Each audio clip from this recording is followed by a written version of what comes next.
Life was hectic in my family growing up. It was kind of like the 70s, 80s. Just a bunch of partying,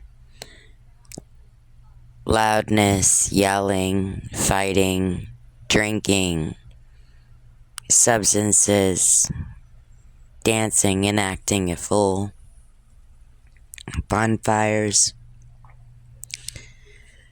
camping out in the woods, acting same old demeanors. There was never a dull moment in our family. Most of all of my family were all fishermen, clammers, shrimpers, boat fishermen. Had some military.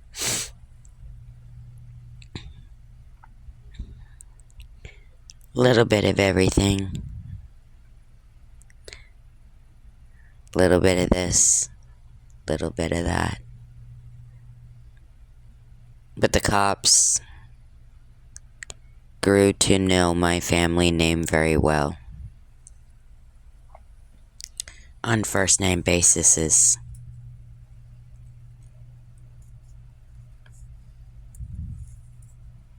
And that was not a good thing.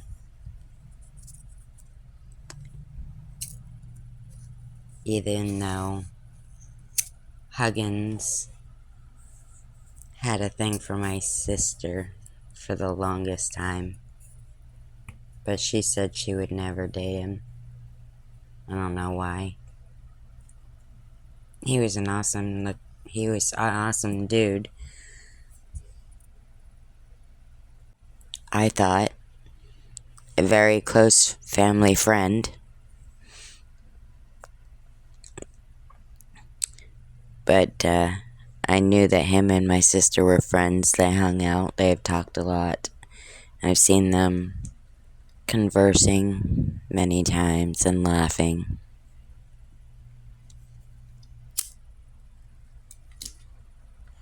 My sister Juanita,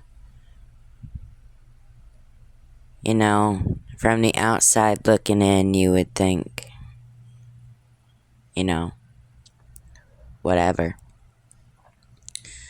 But from the inside looking in as her little sister KK, that was one amazing person growing up. And I'm not just saying that because she's my sister or because she's my family in general. When she was, 16, she was a model. My mom Sally had this thing. I get it. She was blood. I wasn't. Although Belle didn't look at me like that. At least she didn't for the longest, and she said she didn't. But this is how that went. I wanted to be a brownie, and she wanted to be a model. So, I was able to be a brownie for 2 weeks because she said that I can't pay for you being a brownie and pay for your sister to be a model. It's too much money. So I took the 2 weeks of being a brownie. And I loved it. From what I got to enjoy of it or experience of it, I loved it. The only part of it I remember is I remember me in the brown little uniform with a little brown, like, painter's hat type of style hat. I'm not sure if I won any badges or patches. Same thing, I wanted to do ballet. Like gymnastics. But my sister was in modeling. So the dance teacher agreed with my mom she would let me do a 2-week thing.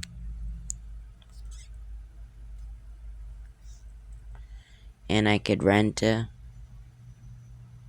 leotard. Got to do that for 2 weeks, or at least a week. Um, I have images of me, you know, gallivanting on the little poles and the balance beam, but not too many memories there, other than what has already been stated. But that's how it was. It was. It always was. Um, Week to 2 week process. Finally, when I got into middle school, I had something that was my own. I had joined dance. I loved my dance teacher. I think she was a blonde, or she was like in her mid-20s. I know she said that she was a show doll in college, and she was really awesome. We did the Black Cat routine and a couple of other Janet Jackson's routines, and Little Miss Clara Mills. And at that time, I wished I had got a camera and would have recorded our sessions and stuff so that I would have that to watch at home and to have as a memory and proof that I was in dance. But unfortunately for me, my thing was 2 weeks before we were to perform in the auditorium, I dropped out of dance because I have a massive fear of stage fright. So that was that. I had ran track in middle school and high school. I was in art class in middle school and high school. I was in, believe it or not, I'm pretty sure it was middle school. I was in weightlifting class, which was in the gym up on the top level. I was in music class in middle school and elementary school. And not high school, I don't believe. I played flag football, baseball, basketball. I'm good at basketball. I can dribble really good.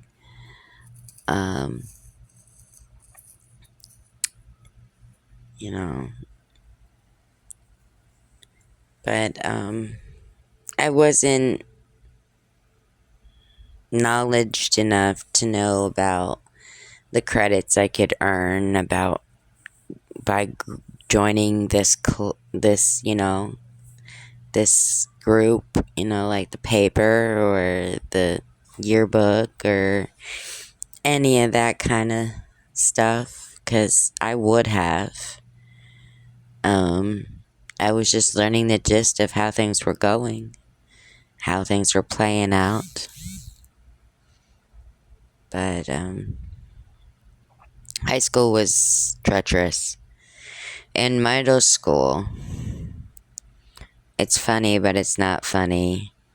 This 6 foot tall girl, I was in 7th grade, I think. I don't know, there was word in the halls that she was gonna beat me up or something like that, but I came up to her stomach, so I brought my brother's army knife he was a military knife, to school and had it in my book bag. And then this kid was slitting his hand up my skirts, and I opened the book bag and I said, "You see that?" And he said, "Yeah." And I said, "You touch me again, I'm gonna get you like a fish." So the teacher put me in the projector room with the window, and I just kept making a fool out the window and acting a fool and stuff like that. And then I got escorted off school campus in handcuffs and spent 8.5, 9 hours at the Edgewater Police Department, fingerprints and just getting drilled. And then they said if my brother wanted to pick up his knife, he could pick it up at the police holding center in New Smyrna. And I was like, oh, he's gonna be happy about that. But I don't know. It was kind of like a reaction, what can I grab real quick to defend myself. And that happened. And then I remember a time that me and it was one of my cousins, which he's told some lies about me throughout the years, which I kind of have a problem with. But my cousin, I mean, and it was me, him, one of my friends, DJ Brong, and I believe Heather. There was a few of us. Now we wanted to do the nostalgia, so we jumped the fence of the Edgewater Elementary fence, and we swung on the swings, and they were acting a fool, running around, goofing off on top of on the school roof, which got the attention of the popo, and we all spent another 5-6 hours sat up at the frickin' police department because they wanted to be noticeable and act dumb and, do stupid stuff and get us busted. And then that had happened. So there is a lot of stories. A lot of stories. But of course, I have to recollect and remember everything to get it all out. But in due time, it will get there, and you may hear the screaming of my neighbor's daughter next door. But I will pick this up on the next one. Thank you for tuning in.